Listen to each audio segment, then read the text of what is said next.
une société qui s'est créée autour de ces sujets de la métrologie, de la capacité à collecter de l'information, là où on n'avait pas la possibilité de le faire auparavant, notamment en raison de coûts extrêmement élevés, de capacité de communication qui n'étaient pas là. On va s'adresser à 3 types de clients.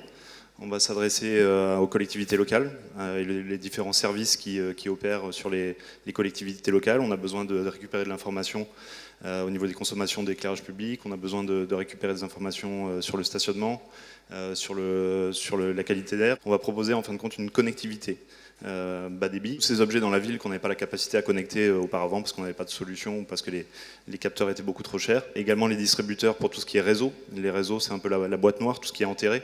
On a besoin d'instrumenter pour connaître le vieillissement des infrastructures, intervenir d'un point de vue maintenance de manière plus réactive, limiter les tournées de vérification qui sont parfois très chronophages et pas forcément très utiles. Et puis une dernière catégorie de clients qui sont tous les gestionnaires de bâtiments. Donc on va proposer cette connectivité transversale pour un peu tous ces objets de la ville qui sont difficiles d'accès, pour 3 raisons.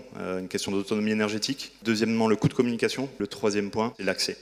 On est sur des objets auxquels on n'a pas forcément accès, qui n'ont pas forcément accès à des réseaux existants. Le fait de déployer des infrastructures dédiées nous permet d'aller chercher des points compliqués.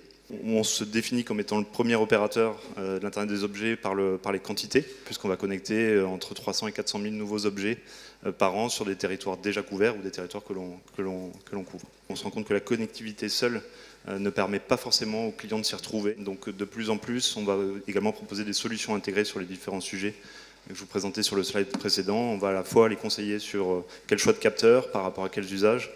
La restitution de la donnée, on en a parlé un petit peu, très important, parce que effectivement, à partir du moment où on ne valorise pas la donnée, bien on crée des, il y avait des cimetières on parlait de cimetières de PME tout à l'heure. Il faut éviter de créer des cimetières de données également. L'information qu'il va falloir rendre, si on veut qu'il soit efficace, si on veut effectivement qu'il y ait de la valeur derrière ces systèmes-là, ce qui est nécessaire, c'est que l'information qui soit donnée ne soit pas une base de données absolument illisible.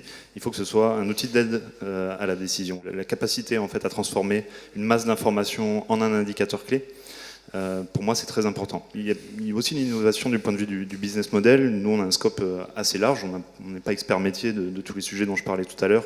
On va plutôt agglomérer un écosystème de partenaires qui sont bons du point de vue du métier pour mener des démarches sur des territoires. À partir du moment où vous avez fait gagner de l'argent à un client sur un sujet, vous allez par exemple lui permettre de faire des économies sur la collecte de ses déchets.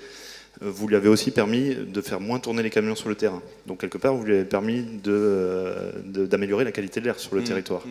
Vous allez donc être en mesure de lui proposer, monsieur, vous avez économisé peut-être 30% de vos coûts, pourquoi ne pas en réinvestir 10% sur justement le monitoring de ces nuisances qui ont été économisées pour communiquer sur les actions que vous avez mises en œuvre, autant du point de vue des économies que de ce qui est un petit peu moins mesurable, ce qui est un petit peu moins visible. Et ce sur quoi vous n'avez pas un ROI direct. Là, de l'innovation pure sur les systèmes, réduire les coûts, il y a des énormes gisements d'économie chez nos clients. Il faut les aider à les adresser et derrière les aider aussi à réinvestir ce qu'ils ont économisé sur de la qualité. Parce qu'à un moment donné, si on est juste dans la guerre à la réduction des coûts, je pense qu'on laisse passer beaucoup trop de choses et qu'on ne va pas forcément toujours dans le bon sens. Il y a des interactions qui sont aujourd'hui assez peu visibles. Le fonctionnement en silo est aussi bien connu des entreprises que des territoires, des collectivités.